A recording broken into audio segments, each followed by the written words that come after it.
I'm Stephen Holt, and this is News 4 Now for Thursday, January 24th. First up, the forecast. That nasty storm that drenched the region most of the day is pushing out tonight. Tomorrow it'll be clear but cold, with highs only reaching the upper 30s. And speaking of the storm, police are trying to figure out if the weather played a role in a deadly crash on Long Island.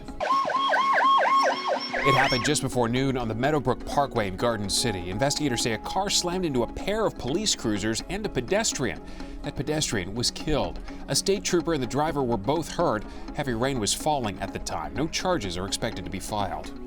Now to some more news. You won't have to pay more to ride the bus or subway, at least for now. The MTA board has put off a vote on whether or not to increase the price of a swipe until next month. It comes amid questions about the last-minute plan to keep the L train running during Sandy-related repairs. Board members will be voting on three options: raise the fare to $3 and keep a MetroCard bonus, keep it at $2.75 and eliminate the bonus, or forego a fare hike until the MTA hits key benchmarks.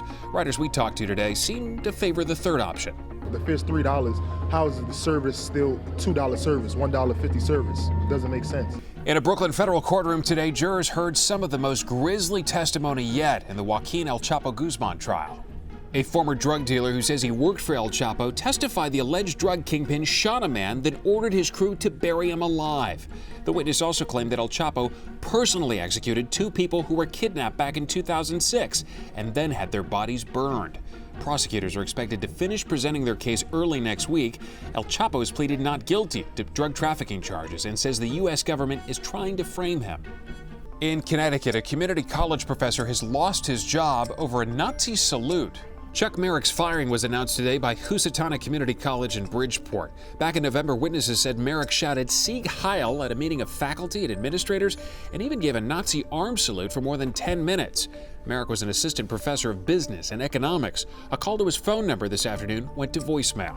Finally, police want your help tracking down this cyclist they say attacked an Uber driver in Midtown last week.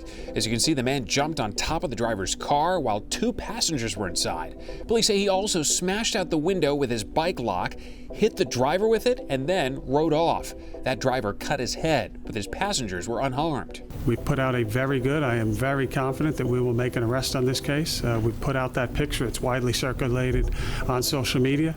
That's all for News 4 Now, but keep watching for more on that delayed MTA vote. I'm Stephen Holt. Thanks for checking in. Well, today was supposed to be the day the MTA raised the price of a MetroCard, but it didn't happen as a new proposal emerged. No increase unless your service gets better.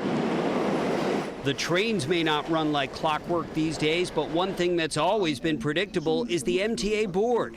Every other January voting to raise the fares. But today, I can never support a fare increase unless there's some kind of performance improvement metrics. The board deciding to take a month to consider whether the MTA should have to earn the right to charge you more. So you agree they shouldn't raise the fare? Not as yet. Until they have everything organized the way it's supposed to be organized. Why should they raise the fares, and what are we getting for it? Nothing. Why don't they cut their salaries? Governor Cuomo, who effectively controls the MTA, said riders are essentially asking this question. Well, what have you done to make the system work better?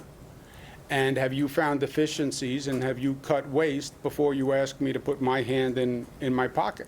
Mayor de Blasio praised the postponement as well. I think it was smart to say we need a pause to address those issues. The problem is MTA financial planners have already said without a fare hike, the transit system will lose $30 million per month, increasing the chance they'll have to cut service instead.